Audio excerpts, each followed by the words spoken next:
it's really hard to shake like the fear of terror and like the ever-presence of, you know, that kind of activity at the games. Have you felt the same way? Yeah, in some respects, it's kind of like what's going to happen is going to happen. We're as prepared as we can be. We're keeping ourselves aware of what's going on, but can't really predict what's going to happen, so can't let it really affect the overall plans we have. Yeah. Yep.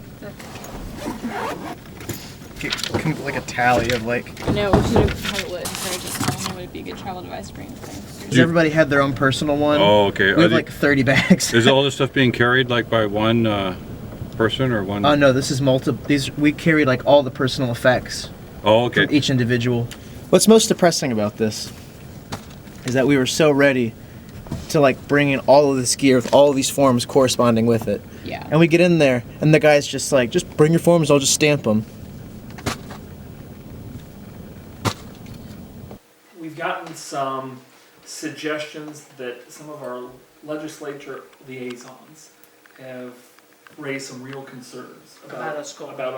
There will be some kind of a meeting Yes. at some point this week to reevaluate the Well, it's situation. tomorrow morning at 10 a.m. Okay. So do you have to be there? I'm going to be there, Okay. and I've given them kind of the itineraries and, you know, kind of our security plan and some of this other stuff. But I think at that time, you know, pretty much they're going to kind of decide whether or not we're going to go or not. And I've had emails. I've had two parents. They're just nervous, and I don't know that I'm telling them anything they don't already know. I think they just want to hear it from like a person who's sort of in charge. You know, it's a little like, you don't know either, you know, we're gonna do what we can.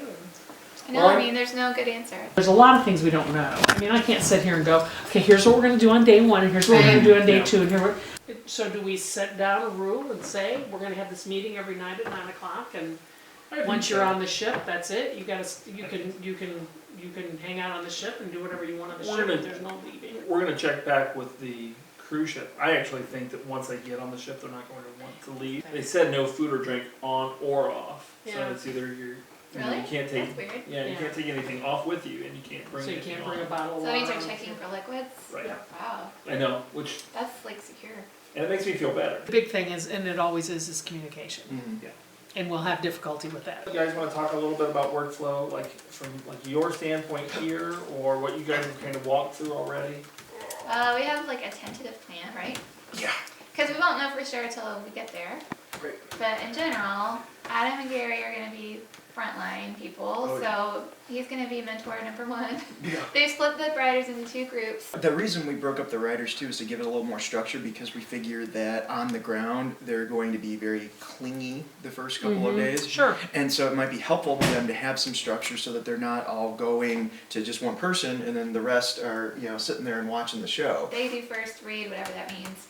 We'll do second read, whatever that means. And then I'll kick it over to Ashley. For blogs, it's more or less Ashley lets us know which ones are going to the outlet.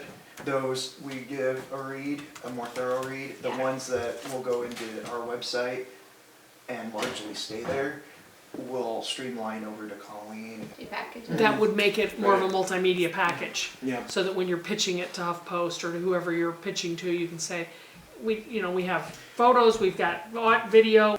My primary responsibility is to be with, you know, kind of overseeing the photographers, getting galleries in, getting those back, kind of coordinating with the stories.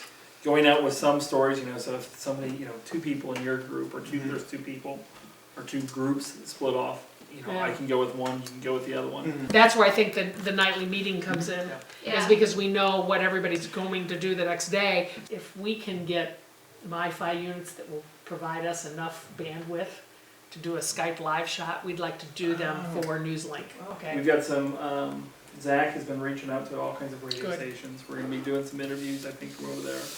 He's already going to be producing a couple of radio pieces for IPR. IPR. I think story-wise, we've already produced more than what the London one did. Beforehand. They need, so. You're good? You feeling good? Am I feeling, so.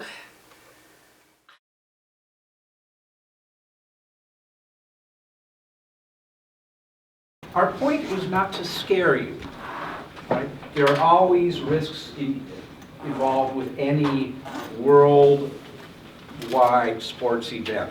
The reinforcement of the safety and security messages is to make sure that you feel that you have the knowledge and the skills to maintain the situational awareness and the regular practices to protect yourself.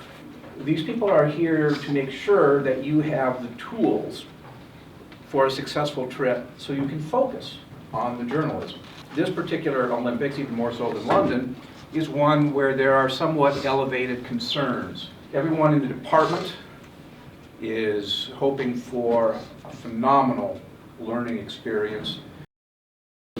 The big things are unlikely to impact you and really affect your program in a negative way. The things that are going to affect you in a negative way are getting sick, slipping on the ice, not looking crossing the street. These are things all under your control. You all have passports, so you all have visas. All of you know where you're supposed to be next week to meet. Next week we're meeting at the airport, 9:30, 9:45-ish. If you are late, make sure you call. Make sure you notify your banks. Carry some cash with you at all times. Like I said, it is largely a cash economy. If you're gonna use your credit card in the airport, then it wouldn't work until you've opened it up, so make sure that you've told them that.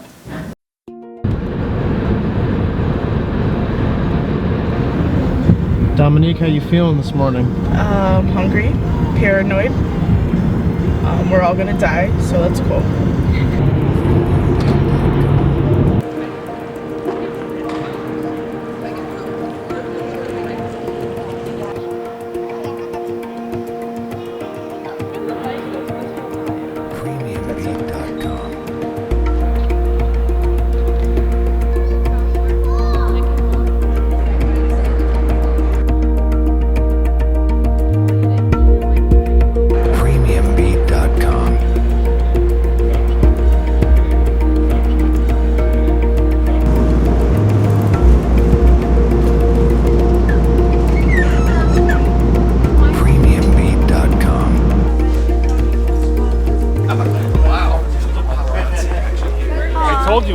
Right? Yes, we did. Yeah. Premiumbeat.com.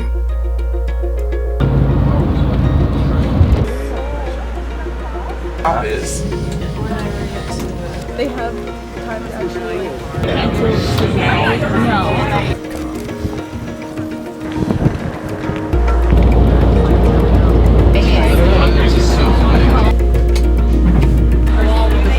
That's what I'm titling it. So then we were just like, oh, we don't want to go in there, but we have to go in there. I'm Ryan Howe. I am a senior-ish. I should be graduating in May, but I'm graduating in December. And my major is news journalism. What my passion was with coming here was to get a bunch of LGBT-related stories and just report on it, find out what it's like being an LGBT person in Sochi. I knew that there was a gay bar here, so I wanted to check that out and really get a feel for the culture, because that's my culture. I am gay, so I was really passionate about it, and I could care less about sports. So I knew that I did not want to do anything revolving around Olympic athletes or anything like that. My doubts automatically started with, oh crap, I am going to Sochi as a gay man. I had no idea what I was going into. So I knew the obstacles would be me trying to write sports stories, me getting over my fears of coming here as a gay man, and paying for it. I'm gonna wait for these men to step off the platform and then track them down and try to talk to them about what they're doing at the park today. Kind of like just their story. Just pick their brains a little bit. I'm gonna use DS as a translator because they're totes Russian. They might know English, depending on where they study. So we'll see. Это студент, репортер из Америки, делает репортаж об Олимпийских играх, и он хочет задать вам пару вопросов. Есть такая возможность? Okay. Он, в смысле, я переводить буду, если вы что-то поймете, можете разговаривать, как вам удобно. So where are they, like, are they positioned here in Sochi, or where are they stationed at? А вы в Сочи, да? В Сочи учились? What, so they said what they loved, but are they going to any of the events or anything? А вы на какие-нибудь игры тоже пойдете? И поближе там.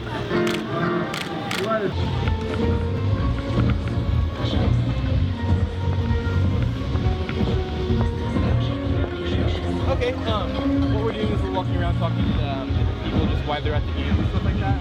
I really wanted to work on this story just kind of about like the faces of the Olympic Park, like who's at the Olympic Park and what they're doing there. Just kind of tell little tiny anecdotes about these people who are at the games and why they're there. That was probably one of the harder stories that I had to do, just because you would walk up to people and they would either speak very little English and could give you like very minimal, like, I'm at the games, I'm here because it's fun, or they spoke no English. And with only 2 translators, it was hard to like always have one with you. So you really had to rely on talking to people who look like they might know English, like someone who's wearing a Canadian flag or a USA flag, or just testing your luck and going up to people and being like, hey, I'm an American journalist, I'm working on some stories, and they would either shoot you down real fast, or they would just look at you like you're stupid and not know what's going on. I'm a journalist, and he can help translate if he needs to, but I'm a journalist, and we're just talking to people around the park.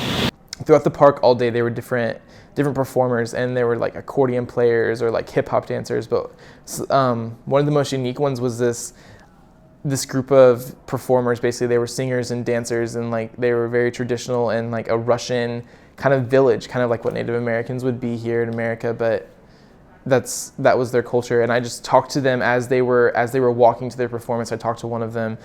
Then I watched her perform, and it was really cool. They were just like beating on the drums and like playing some instruments and just like dancing around. So a lot of what I came out with for that story was just really unique stories from different people from all parts of the world.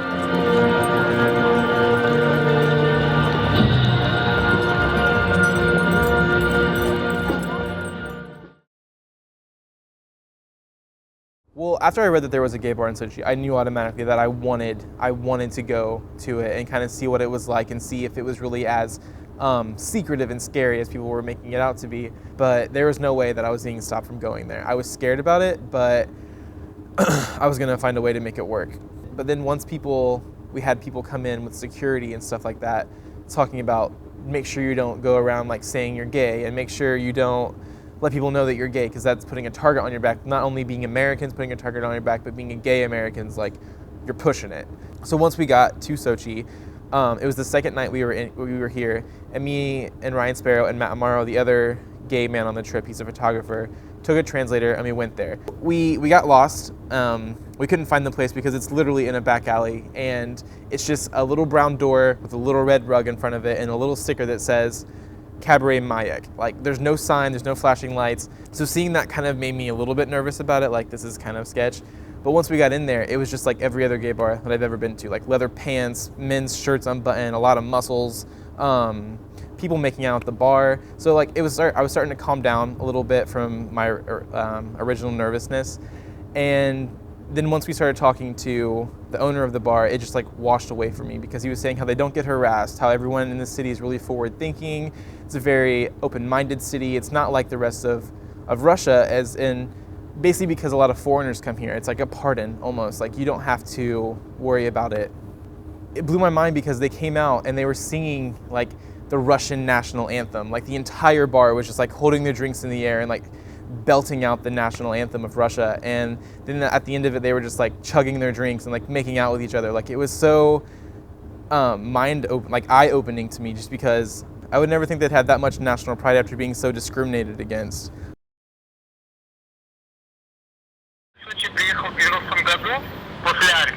Ага. Я же вообще думал, что тем более я же армянин по национальности, были нетрадиционные ребята. У меня глаза вырастут уже 93. Да, надо переодеваться, надо было стояла, я потихоньку копил деньги. One of the major problems on the trip that a lot of the writers had was that we didn't have enough translators. There's only 2 translators for a total of maybe 12 writers or broadcast people, and we were all fighting for that translator because everyone at the games this year was Russian, or if you went to Sochi, everyone knew Russian, and none of us know Russian. We could probably say spasibo, which is thank you, or one day, me and Courtney Cooper, who's another writer, were in Sochi, and we were both looking for different stories to do. I knew that I had to meet with the drag queen at the park. She was trying to find a story, and we were just walking to get lunch, I think. And I had a story I really wanted to work on, which was I wanted to talk to the people of Sochi, like the locals, and get their perspective on how the Olympics has really changed them. You know, how it's changed the area, how it's changed them individually, how has it changed jobs, do they like the people here? So I had this plan. I got there to Sochi with DS, and Ryan Howe was also there with us, and he also needed a translator. It became clear to me that both of our stories were going to be something that we needed DS. And Courtney was like, I need him. And I was like, I need him. We both need him at this moment. And we both just looked at each other and we knew that we were pissed. Both of us were just pissed off. We didn't have any solutions to what was gonna happen. And we just like sat there. We both began to get really frustrated because we really needed him. We both wanted to speak to Russian people. We didn't want to speak to people who spoke English because we wanted to get the local perspective. And we stumbled upon this cute little kennel of dogs, and everyone on the trip was fighting for that dog story. They wanted to write a story about the stray dogs in Sochi. And we stopped and started talking to them a little bit, just really casual. And DS started talking to me, and he said, these women, they're trying to save these dogs. These are stray dogs that they found, and just kind of gave us their story. And it was both me and Ryan, and we were in a situation where we had a translator give us a great story idea. He just handed it to us. It was there to take. So she just looked at me and she was like, can I have this story? Because we both stumbled upon it, so we both could have easily taken it. And Ryan and me started talking about it, and he said to me basically like, Cooper, this is your story. You're super passionate about it. You want it. Take it. And that was a surreal moment to me, because this whole trip has been a lot of people fighting over story ideas, not because people are being rude to each other, but we're in a tough position where we're expected to put out content a certain amount by a certain time, and it's difficult. We went back to talk to the women, just really delved into it. We had DS talking to one of the women that was running it, and obviously like who was translating for me. The woman was so passionate about what she was talking about. It was so cool. We found a great angle on something that everyone had been trying to cover. This whole stray dog story, every single day, you know, Adam or Ryan Sparrow has been like, someone needs to pick up this story, who's working on this. We've seen stray dogs everywhere, but we couldn't find the right angle. And there it was on a platter right in front of us. And we were finishing up the interviews with the main people there, and this lady walks out and drops 2 bags of dog food right in front of the cages and starts walking away. And I see her out of the corner of my eye, and I said, DS, you have to go get her. So he stopped the conversation that I was having with another girl and ran after her and brought her back. And that was the perfect piece that I needed to the story. And I started talking to this woman, and just her quote, she was just saying, you know, like, if I don't help them, who will? Talking about the stray dogs, the puppies.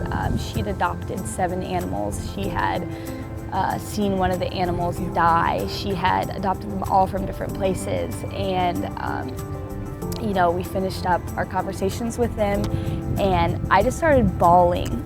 I was so relieved, and I was so happy. I had found like the greatest story I could have imagined for the day. Everyone around me was so excited for me. Ryan was like, Courtney, like, I knew you were gonna do this. Like, I knew you were gonna freaking kill this. And I was so excited. It was like I said, that day was make or break for me, and that set the tone for the rest of the trip to where I knew that, you know, I can do this. It was phenomenal. It was, you know, they kept telling us we were gonna have this moment where everything clicked, where we were gonna figure it all out, and we were gonna understand, like, we can do this. This is our time. We're capable.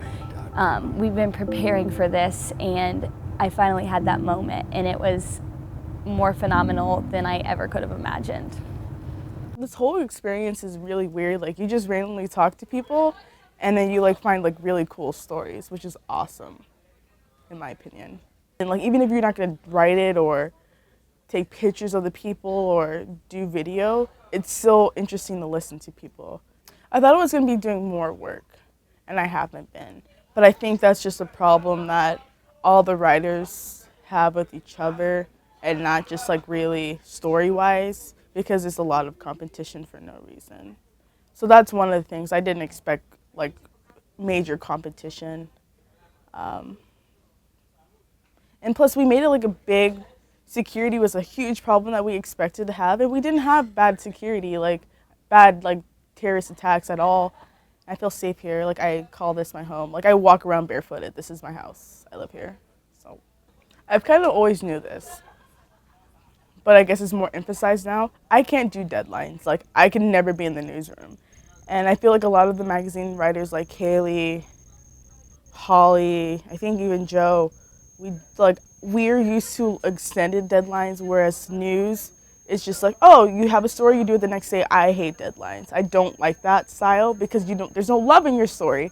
But you can still find love, but like, that's why I've learned that I would never do news. Like, I love magazine for that reason. Yeah. Emotional now. Oh my gosh. Why? Just like it's been so hard? Yeah, it's stressful. So like, how have you been coping with it?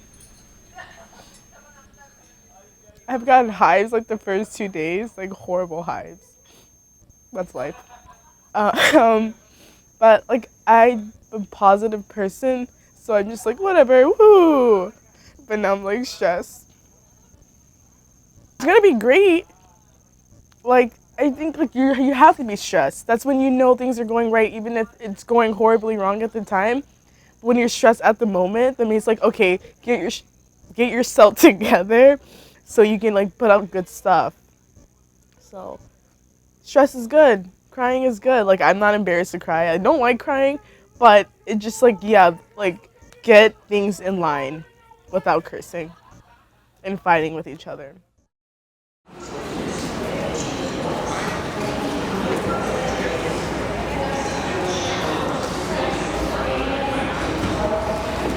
There's no way that you can hour-long wait. Could be an hour-long wait. So it's not a waste of just staying in line waiting. Okay, good. What is it? Oh, you can get multiple things. But you have to pick which days? Sam is not sure.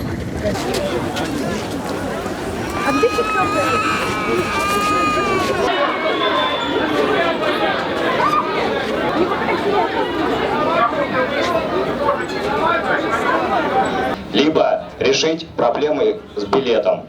Спасибо большое за понимание.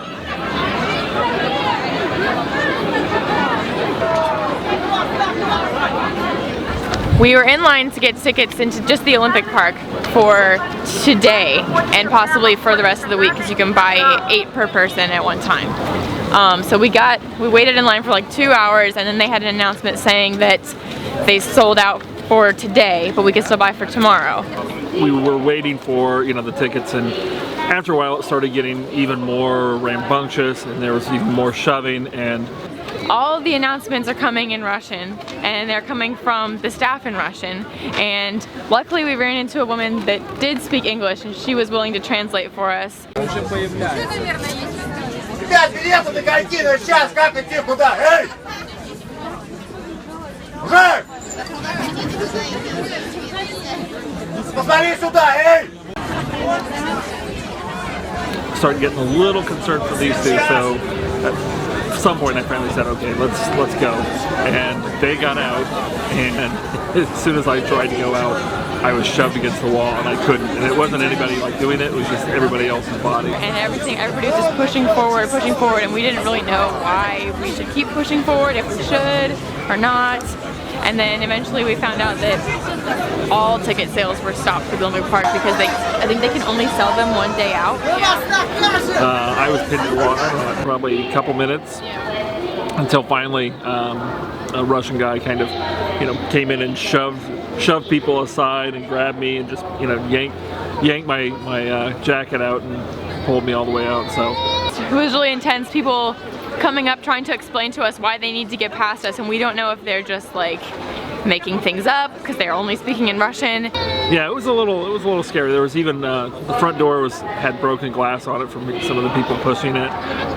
And they're looking you dead in the eye, telling you like, I need to get past. I think that's what they're saying. There's not even room for them to get through though. Like, we're standing like this and they're asking to get through, and then Ryan's pinned against a window and we can't move, and we try to explain to them, but they're all speaking in Russian. Today we were basically in a riot trying to get our tickets picked up, and when we got in after 3 panic attacks, we actually we weren't even in the right spot. After we stood in line for about 45 minutes and almost got trampled at least 20 times, and we were amid shouting Russians, angry, had 4 panic attacks. We were actually in the wrong spot the whole time, and we had to go to Adler to get our tickets.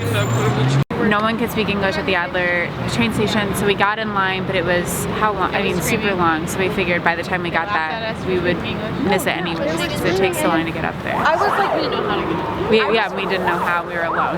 I was totally freaking out in this whole situation, and Danielle said I couldn't breathe, and Danielle was like, move so she can breathe, and they said, haha, welcome to Russia. And I was like, solid Russia, thank you.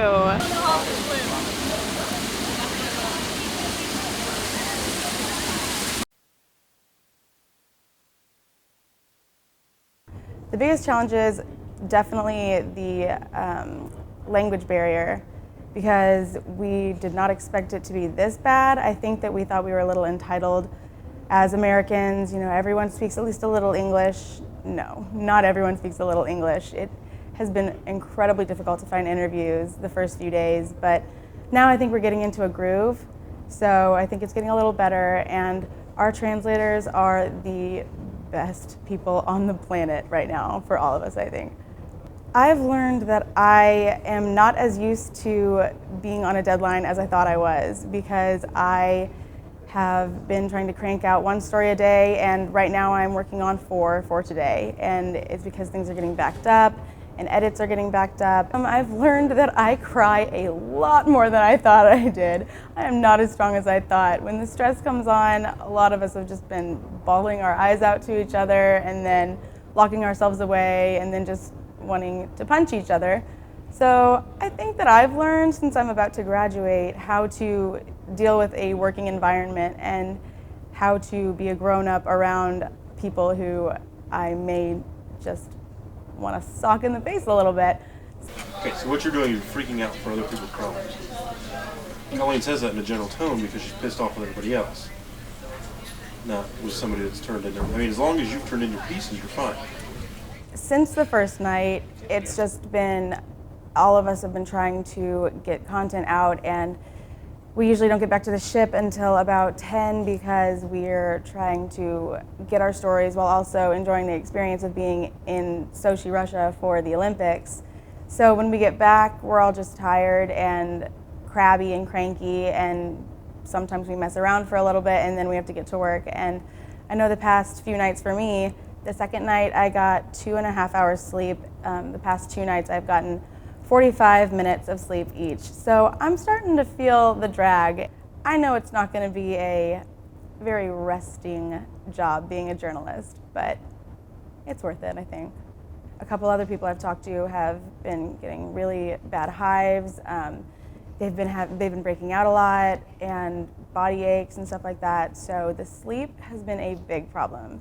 I wanted to go into sports broadcasting because I'm always around sports with my dad, and I've been raised watching sports on the TV, and seeing these pretty girls, I think, was when I was younger. Seeing these pretty little blonde girls get to dress up in a nice little suit, talk about sports. And once I got to college, I realized how competitive it is, and you don't get to just be a journalist when you're at least a woman in sports broadcasting. So when I'm writing for sports, it's not quite as competitive, it's more in demand, and I can write what I want and not have to worry about putting the right makeup on or having my hair done perfectly, or I wear yoga pants a lot, and I would not be comfortable in a suit every day at this point, trying to suck everything in, I guess. I'm not a Spanx kind of girl, so I think That's definitely been a big thing for me in BSU at the Games, is realizing that I do want to write more than I want to broadcast for many reasons.